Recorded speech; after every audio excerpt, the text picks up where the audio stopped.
Hi, ako po ulit si Alice Lee, and in this video, gusto kong magpakita kung paano mag-fund sa e-wallet. Para sa mga dating Just Been Paid members, yung wallet ngayon ay ang katumbas ng JSS dati. Okay, so ang funding is ganun pa rin, from payment processor, which is Pay sa STP, EcoPay, and Perfect Money, then to your JSS, and then to your JSS Tripler. So, dito naman sa profit clicking is from payment processor to your wallet to your add packages. So, to fund, click on My Wallet. Okay, makikita mo yung account balances mo. And then sa baba, yung recent transactions. And then, nandito sa baba, yung payment processors mo. Kung hindi ka pa nakapag-set up ng payment processor mo, magkakaroon dito ng link na link account. Okay, so since ako kasi nakaset up na ako dati pa, kaya wala na siya. Okay? So now I want to add funds from my Liberty Reserve.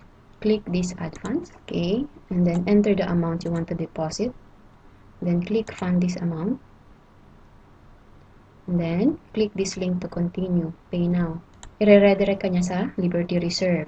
Okay? So from profit clicking and then yung amount. Okay? Then click login. Password 033.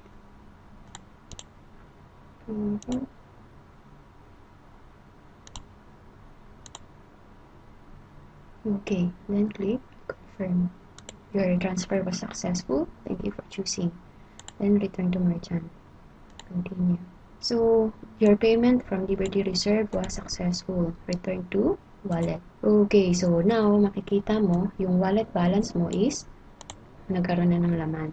So, from there, pwede ka nang bumili ng add packages. Okay, I will show that in my next video. Ganun din yung process sa iba pang payment processors. You just follow the link.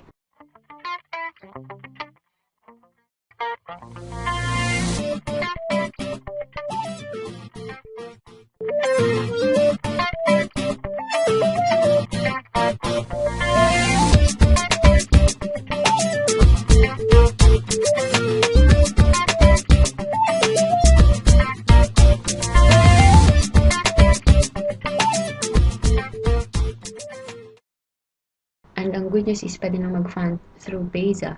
Pero waiting pa lang yung Solid Trust Pay. I'm sure later on makakompleto din yung mga payment processors.